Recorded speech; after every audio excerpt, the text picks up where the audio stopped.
Welcome to the intersection of technology, cybersecurity, and society. Welcome to ITSP Magazine. You're listening to a new Securing Bridges podcast. You're about to join Alyssa Miller as she sits down with senior and executive security leaders to share stories of success and failure while working across business teams. It's time to build and secure the bridge to the business. Knowledge is power, now more than ever.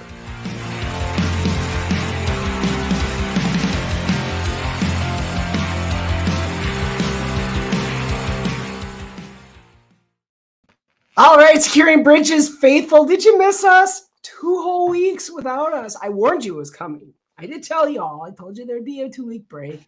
We're back now. It's episode 25.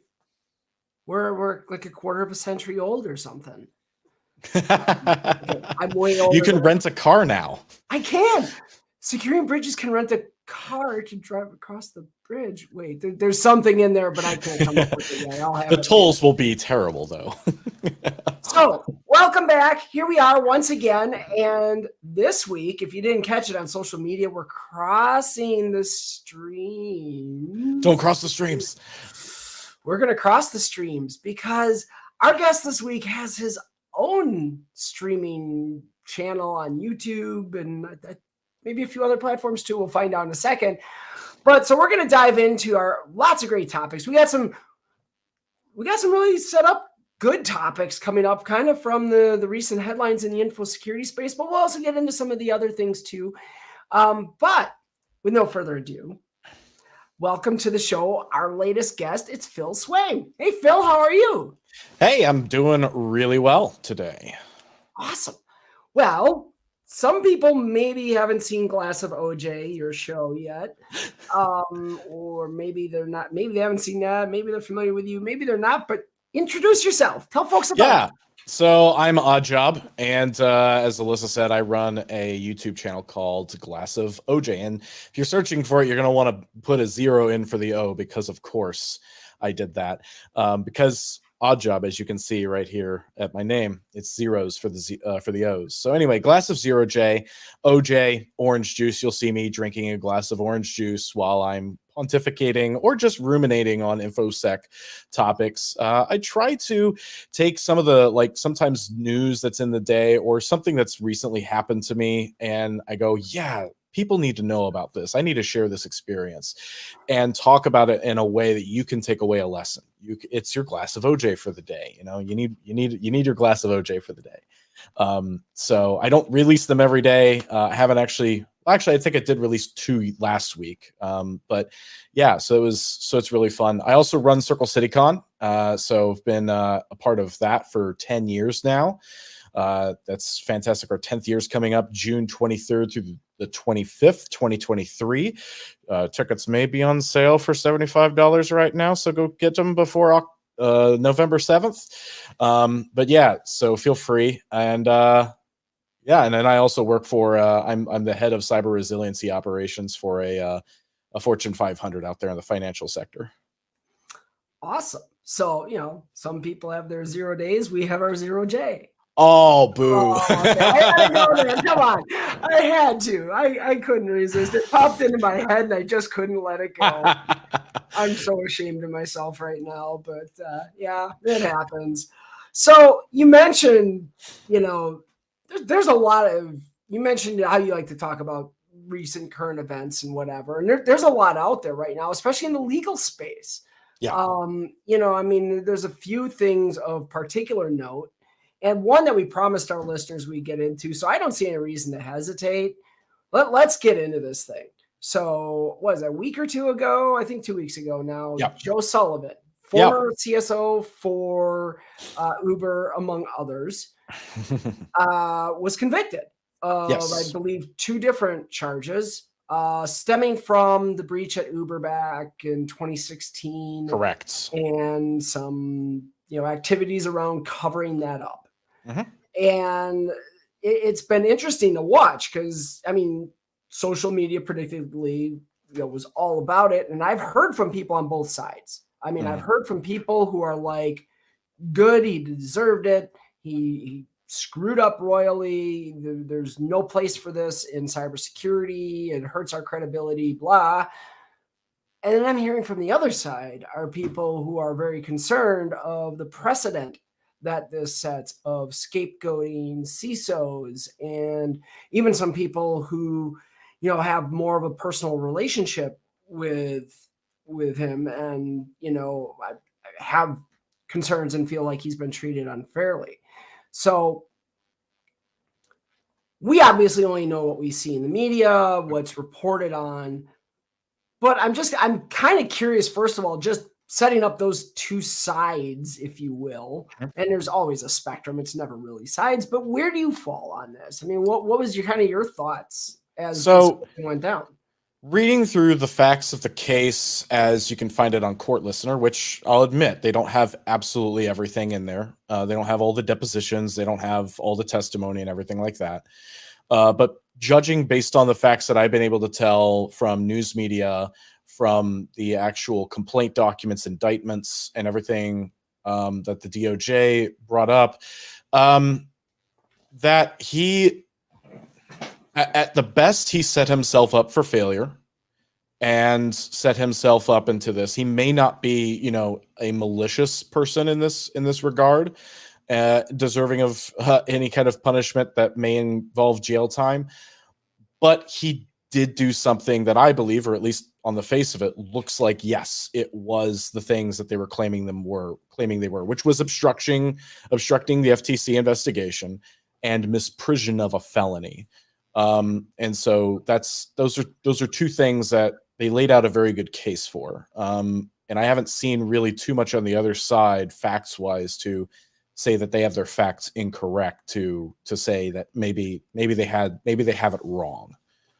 Well, and this is the key thing for me, right? Like I read through the documents as well, and I felt like his defense was, well, I wasn't the only one involved in this, so therefore I'm not guilty, right? That was kind of the feel I got from a lot of the different filings and some of the testimony that was presented, which we can argue all day long. That may very well be true, right? Like there were board members who had things to say about how I think general counsel was involved and, said they were completely unaware of this and denied everything. And we can talk about whether or not we find that credible. But at the end of the day, I didn't feel like, to your point, there was a defense presented here to say, I didn't cover this up. I didn't block the FTC's investigation. So let's say for a minute the board was involved here. What are your thoughts on how a CISO or CSO should react and should behave in that situation? Let's say he's being pressured to do these things, to cover this up by the board, by the executive leadership team, whomever. Yeah, I think it's it also needs to be very understood that the situation he was in 2014, late 2014. Uber had a breach that then they had to report to the FTC. They did. And they came in to investigate. And in 2015, the spring, they brought Joseph Sullivan in to kind of bolster security up. And then November 2016, they end up having this breach, another one. And they're in the middle still of or towards the end of it, but he's been giving testimony to the FTC about the state of the situation, about what incidents are going on. And these are sworn statements. These are legal, these are sworn statements. And there's also the understanding of the way he's representing and holding himself out as the person who knows and is giving them the information. That starts to supersede anything the board, for instance, would be. Even if the board said, Joe, you are not, odd job, Phil, you are not to tell anyone about this, even the government. At that point, if you are the officer that is sworn to the FTC or anybody, you can't lie. And a lie by omission, because I don't know everything that was asked, but I have to imagine the FTC would say, has there been another breach? And if he learns right after he gave that testimony that, yes, during that testimony, there was a breach, and doesn't amend that testimony, especially when they had a session the next month with the FTC again to go over things, he had all that time, even up until the time when the new CEO came in and said, this doesn't smell right, found out that something wasn't quite right, fired him the next year in November 2017 because he just couldn't trust him. There's that credibility again. He just couldn't trust him.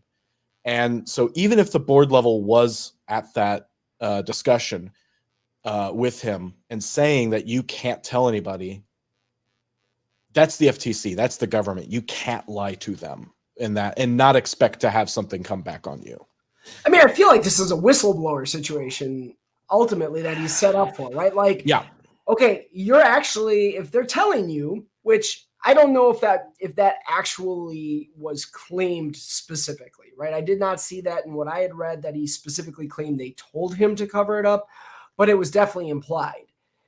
But my thing is, like, if they had told you that, they've told you to commit a crime. So when you're sworn under oath and you have the opportunity, why wouldn't you? That's the ultimate out. I mean, yeah, the microphone you really want there is there to say, we had a breach. And not only that, they wanted me to cover it up. You know, that's the point at which you do that. You save those emails, you save all those things, and you bring that because when you're a chief information security officer, your duty is not just to the board. Your duty is also to those customers, to those drivers, to those users of your product, and to the general public as well, to make sure that they're taken care of. And again, a very rare situation one would hopefully never find themselves in is where, like you said, the situation where a board is telling you to do something illegal and you have the government there saying you will testify to the truth of this matter. You better testify to the truth of that matter. And it should be a duty, not only just under the law, but also personally as cybersecurity professionals to stand up and say something. Yeah. I mean, we preach all the time ethics in cybersecurity. Do we practice it all the time? Maybe not, but we preach it. And it bothers me that there would be people in cybersecurity saying, he shouldn't be charged with crimes if crimes actually happened. Right. And that's the thing I have a real problem with. And I think where, and I look at him and I look at the situation. I'm kind of wondering, like, what was your motivation? Was this personal? Like, you were afraid to say that this happened on your watch? Was it, he was pressured into it and didn't want to air it even in that, in a sworn statement, because that would make him unmarketable to find a new job after they would predictably, sever ties with him? I don't know, but it begs some interesting questions. Like, what would even motivate someone in a position like that to take that action, as opposed to, hey, you know what? I'm stuck here. I'm under oath. I have to tell the truth. I'm going to tell the truth.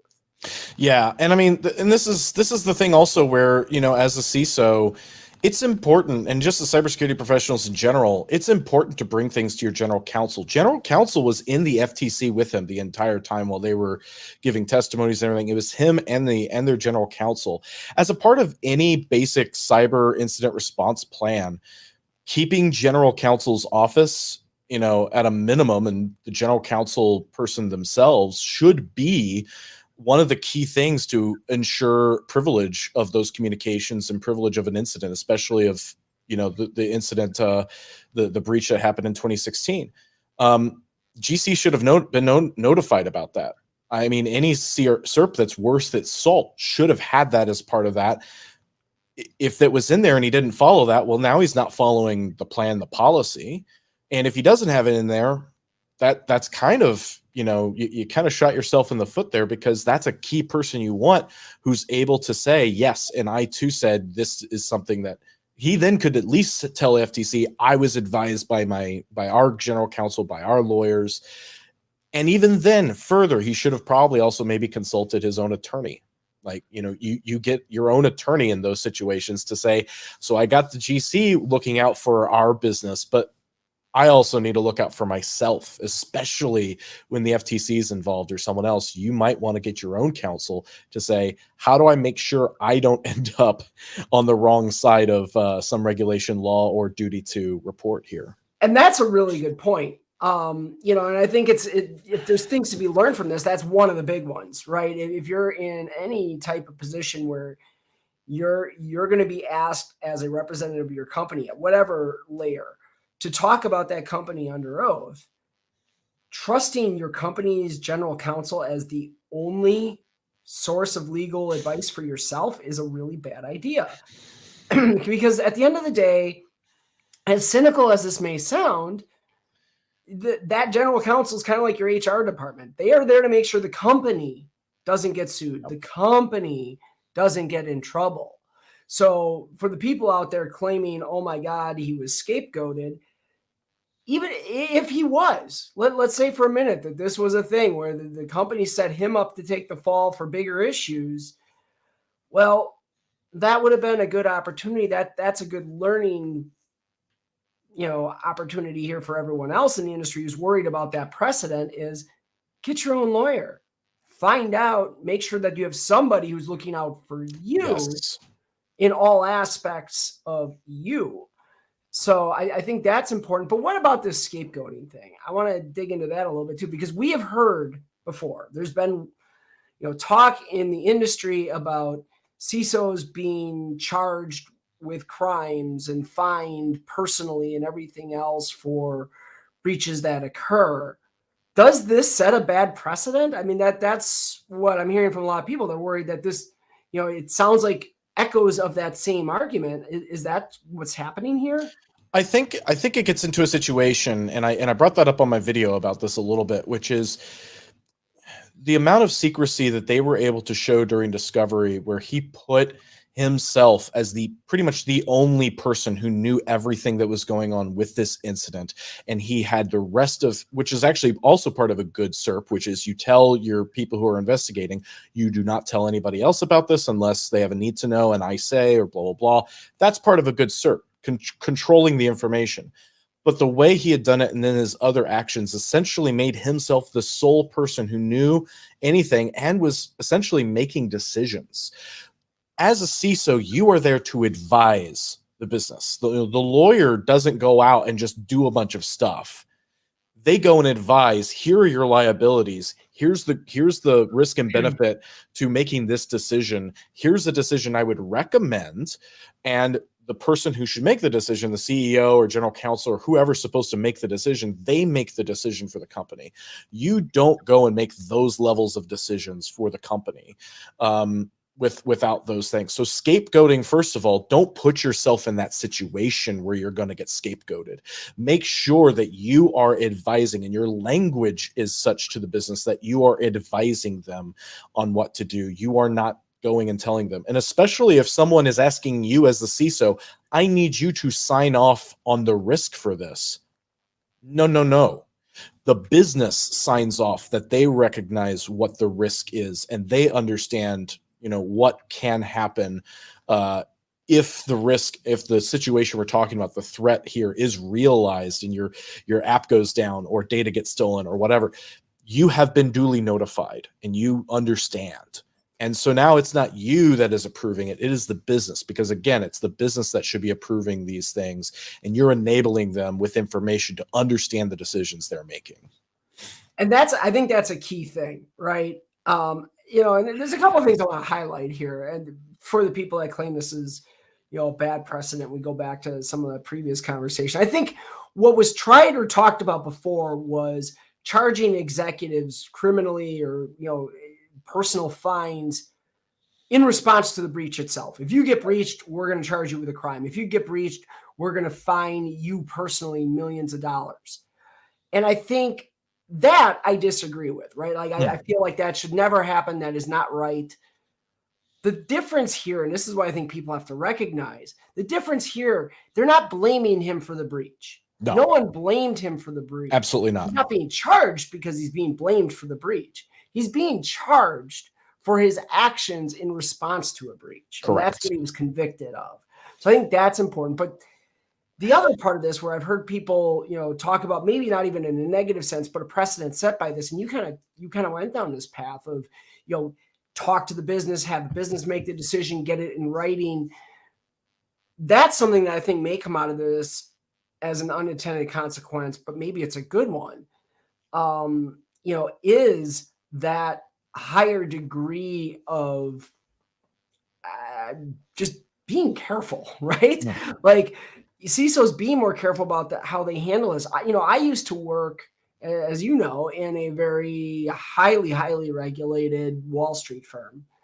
And, compliance is a big thing when you're dealing with Wall Street. I mean, and we're talking, not just within one country, but a myriad of countries. And so when you have those compliance factors, part of it is the requirements to report and so on and so on.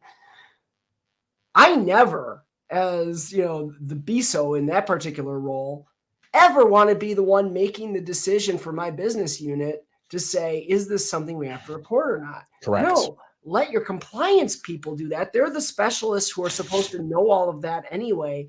Let them work with the business. Yep. You give them the information. Is that kind of what we're seeing here now? Is that what you're expecting to see more of? Is that's going to maybe be a...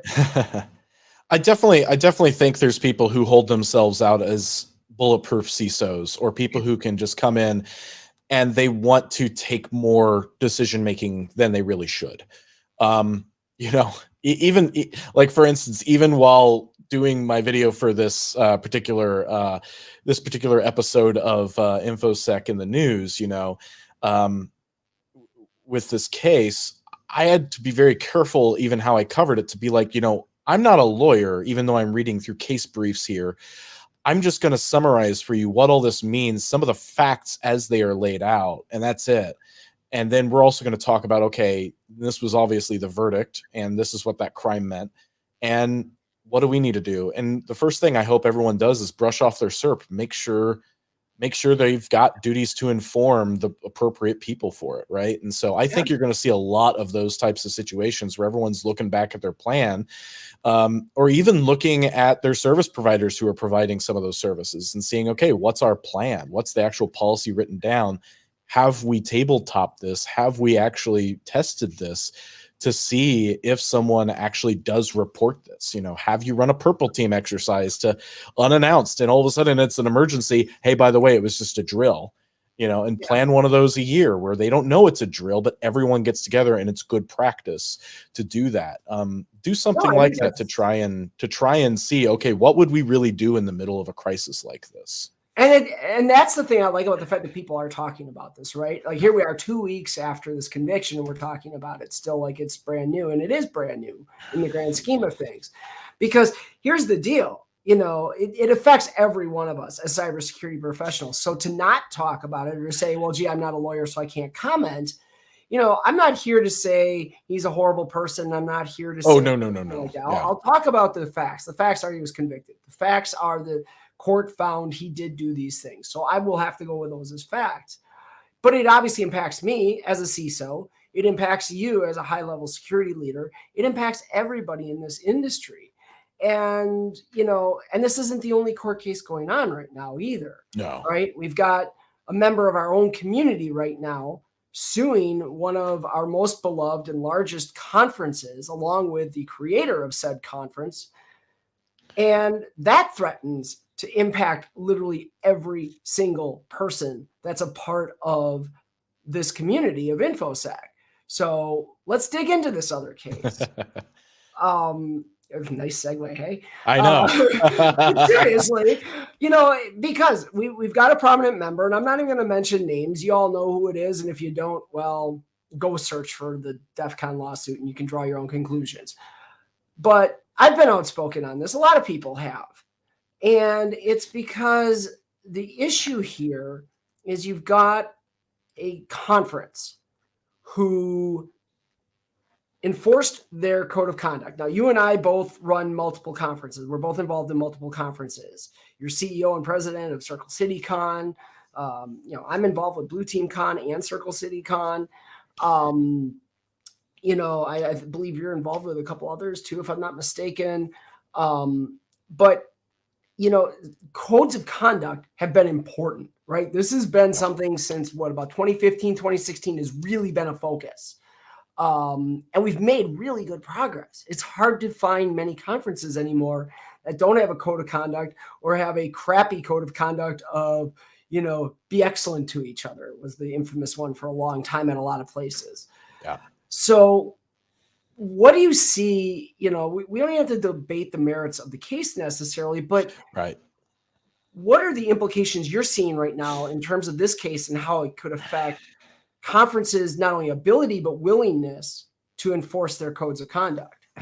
Right. And so this becomes kind of interesting because codes of conduct have been criticized by people as being a potential weapon against anybody in the community, right? So OJ said something that was sexually inappropriate to me, and it's like, okay, well, how do we investigate that? How do we find that out?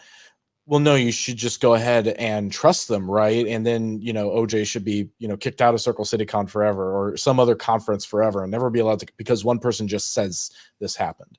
And that ultimately is not really how codes of conduct work. That's not how they get enforced. You do have to do an investigation. You do have to go in and fact find and figure out what you can because of that. But there's this big claim that everyone just says, oh, this are going to be weaponized against, these innocent people who've never done anything by supposed victims. We haven't seen that. We have not really seen that at the community con level. Now, what it looks like we are seeing, though, is kind of a backlash of when a victim does speak up. Now there is the want of that plaintiff for the defamation to say, now I need to know who that was through discovery, or now we need to go in and start digging and using those legal tools to try and figure out who this was and go after, it's a potential way for them to go after that. And so we have to worry about that. What's this going to do? And this is going to be an interesting case, because if it goes to discovery, then it already does damage potentially to people, because now you are piercing that investigative process and getting out there information that doesn't need to be out there. You're potentially re-victimizing people. And you also have the other situation of, what if the plaintiff's right in this situation? Now we have the case that we hoped really wasn't really out there. And it turns out, yeah, people are weaponizing codes of conduct, and that's not a good thing either. And so it's like, there's really bad situations regardless of whose facts are correct here. But I'd like to think that codes of conduct are doing what we hope they're doing, and keeping bad actors at bay and allowing conferences to enforce and protect. And that's the ultimate thing, is conferences need to be able to show everyone, you are welcome here and you are safe here. And we will enforce this code of conduct. That's what it's supposed to do. But this makes it harder for people to go, yeah, I wanted to go to that conference, if this goes further. Yeah. And there's a lot of things in here that bother me with this, right? And like I said, I've been vocal about a lot of it. First of all is the want, and I know that the plaintiff in this case has made multiple statements. So plaintiff, to be clear, is the person who, in this case, was banned from DEF CON and is now suing DEF CON, right? And so his claim, is that, it's defamation, whatever. It's, there's a lot of different things in there to pick apart. But, from the very beginning, he's complained that, well, this isn't, he's made lots of claims about courts of law, right? I mean, he gave a conference talk at another conference about cancel culture and not being given his time in a court of law. Enforcing a code of conduct is not a court of law situation. It is a private organization who has every right to have their own policies and to decide things based on that policy. And then, in an effort to be transparent, they announce the results of enforcement actions under their policy. That's something that a lot of conferences do. It's something that conferences commit to in that very same code of conduct. And so this is an attempt to undo that. The other thing that bothers me here is, we talk about codes of conduct being abused by the accusers, basically, to go after somebody. But what I've been very vocal about is I feel like we're seeing a case of the legal system being used to harass, abuse, whatever, and I let me be clear. I don't have knowledge of what the accusations are, who is involved, what the nature of the accusations are, or anything else, right? I'm not part of DEF CON. I don't know this, and it's not my business to know. I don't need to know. I don't have any right to know. But the problem here is assuming that this person did everything they did, and DEF CON says they did a full investigation. They talked to the person, they talked to the victims. All right, they made their decision. So let's go with that. By dragging this into court and asking for discovery, which he's already done, he's already asked for names of the people. So let's say for a minute, and again, I don't know any of the inner workings, but let's say that the accusation here, or any proverbial case, right? Someone at a conference gets accused of intimidating and harassing somebody. Well, what does this legal introduction do? If you're able to get a hold of their name of who it is that accused you, what does that enable you to do as the person who already has victimized that person once? It gives you the ability to re-victimize. And that's my big concern with all of this is now, if this person's able to be successful with this in especially in the mode that he's going about it, the precedent that it sets is awful. And threatens to make conferences completely unsafe for people who have concerns of that nature. So I'm curious, as you look at that, how can conferences respond? What can we do different? I mean, we kind of have to, watch and wait here. The courts are obviously going to give us an idea of how successful someone could get in. Because, obviously the initial harm in this case could be just simple discovery is harm enough. And so how easy is it for someone via defamation, which already honestly is a bit of a high bar. It's a bit of a high bar to go to defamation. And so if they can, though, go to that high bar enough for at least discovery, that could be very perilous. And I mean, I don't know what to do with that fact. I mean, other than, going to, your own attorneys and lawyers, which it sounds like DEF CON has competent attorneys who've even told them how to announce their bans or however. If you look at it, it was very vague. It was just, this person is banned due to, I think it was just multiple reports of code of conduct. And we believe it merited a ban from the conference. That's it. Or confident. We're confident that it merits a ban from the conference. And it's just like, okay. That's, I mean, all you can do is just try to find, good legal advice that helps you understand where your liability is when you go and make such statements. Had they kept this completely quiet and silent and just said, hey, person A, you are no longer allowed at our conference, but not said anything out loud. Now, the public wouldn't know that this was the case. And in fact, in the filing, DEF CON even says, but the public does have a vested interest in knowing because this person is so well known, because our conference is so well known, and they even call it the biggest conference or most famous conference in this sector in the world. We had a duty to tell people. It was in their best interest in the community to know. Even just the vague understanding of this person is no longer, going to be in attendance. And I mean, all you can do is just try to get the best legal advice you can to make sure you're doing what you need to do and not putting on more liability than you should. And again, this is going to be interesting because we don't really have much as far as conference specific stuff. There's probably not a lot of case law. There's not, well, this will probably be a part of case law at some point, or at least looking at it to see, oh yeah, this was dismissed, hopefully, on these grounds. So that provides a path for others to say, yeah, we've set ourselves up in a similar situation to where we could also, if this happens to us, we could also have it dismissed on similar grounds as well. But again, you really have to figure out what district you're in and all that good stuff that lawyers know a lot more than we do. Well, and the interesting thing to me too is that, this all came of DEF CON's transparency report, as they call it, right? Which this is not the first transparency report they've released. They've been doing it since DEF CON 25. Okay, so that's 5 years of this.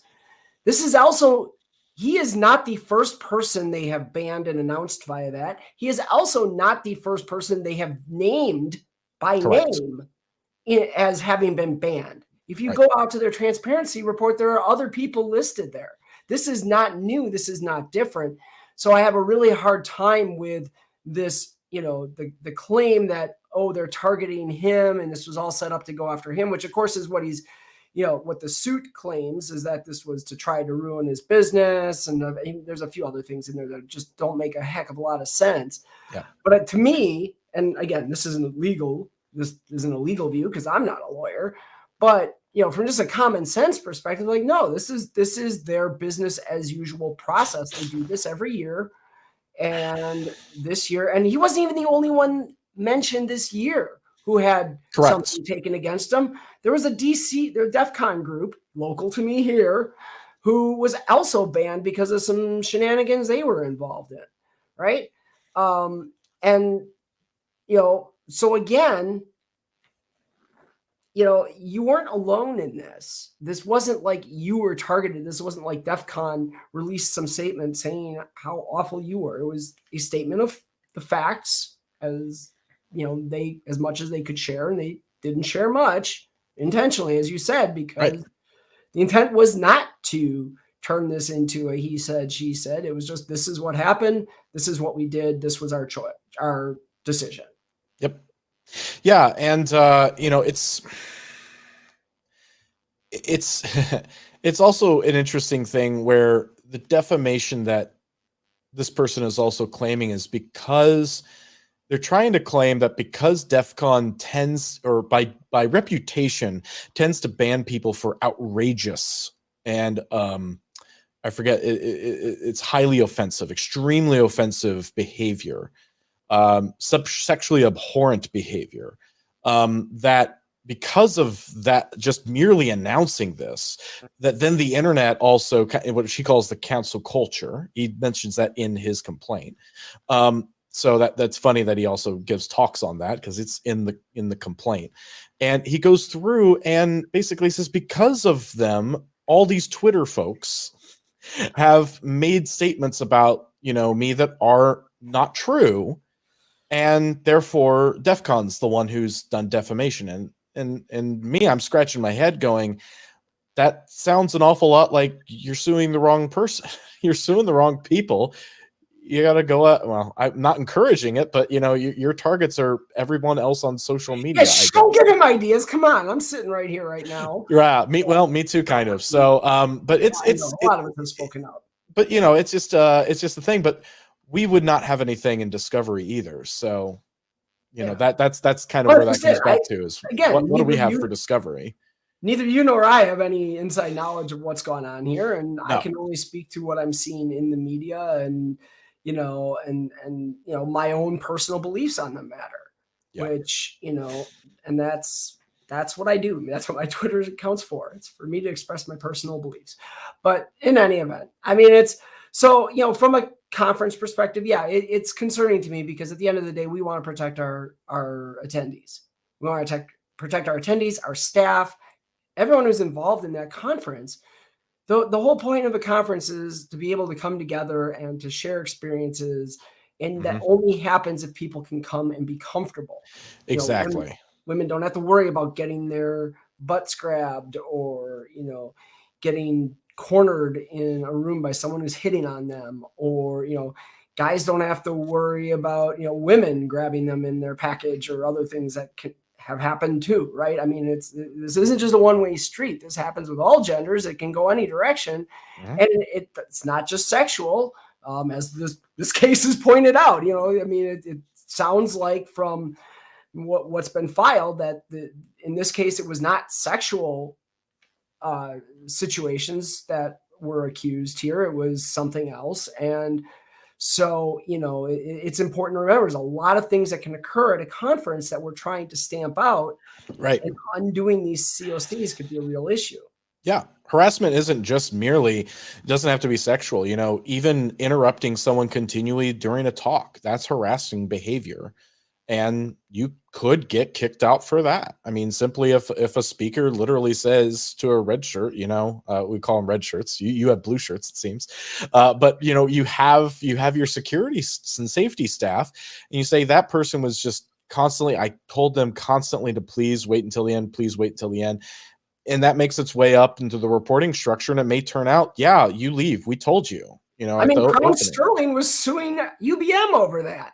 Yeah. Right? Because they were presenting at Black Hat, and somebody stood up and they claimed that Black Hat didn't do enough. Now, I actually don't even know the disposition of that. I haven't heard anything. It's been a while since I've even looked at that case to even see what was going on. But yeah, it was another one. Yeah, it was a matter of you did not enforce your code of conduct, and therefore we had a bad time at your con. So and maybe that's legit. I don't know. But there it's different because they're not claiming, innocence or something else. They're claiming, hey, you said this thing and you didn't do what you said you would do, which is a far different situation. Right. Not saying I agree with them suing UBM and Black Hat. That's because we're starting to get into a rabbit hole of cases here. Yeah, I didn't think this was going to go this long into the legal side. I thought we get to other topics, but I can see that's not going to happen. We're not uniquely qualified to opine on the legal matters here. We are uniquely qualified to opine on any matters that affect info security because I and our many listeners out there are all a part of it. And that's the thing is I hope everyone realizes we're commenting on the consequences it really does have on our lives and have on our professions, not necessarily for our legal. I think you and I have put enough disclaimers out there that we're not legal experts, we're not lawyers.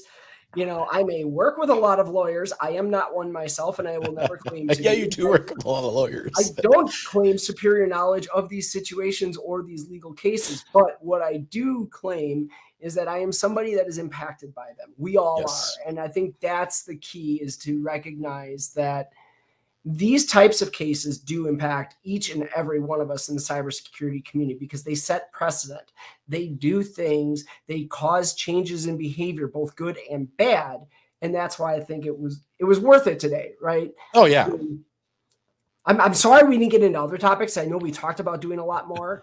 I will definitely have you back on the show because I know there's a ton more for us to talk about as long as you're willing to put up with me again for another 40, 45 minutes. Absolutely.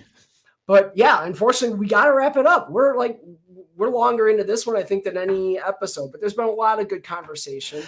I hope you folks who are listening or watching the stream either live or recorded later, I hope share your comments. Honestly, I would love to hear what people are thinking. I'd love to hear where you think we're missing something.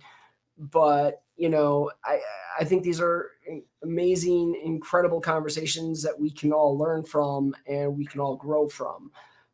Maybe there's a whole new way we should be approaching COCs and COC enforcement that would, protect victims better and protect the accused and make sure that, these systems aren't abused and so forth. But for now, it's what we've got, and hopefully we continue to learn and grow. That's all we can do. So, OJ, thank you so much. This has been a wonderful conversation. I've had a blast. Like I said, I will definitely get you back on the show sometime because I would like to dig into some other topics specific kind of to our day-to-day as opposed to these events. But this was a good conversation. I knew you'd be the right person to talk about it with. So thank you for that. Thanks for having me on. Oh, for sure. Thanks for coming. And to all of you, thanks again for tuning in. We will be back next week. I've got more guests lined up, and I'm not going to be traveling next week. So, I will be, but that's not going to affect the show. So, awesome. Looking forward to it. Thank you so much, everyone, for tuning in. Keep coming on back. And if you're enjoying the show and, your organization wants to be more involved, you'd like to associate yourself with the messages we put out here, please contact me, contact ITSP Magazine. We'd love to have you jump on board. But that's all we got for this week. So take care, everybody. We'll see you on down the road on Securing Bridges.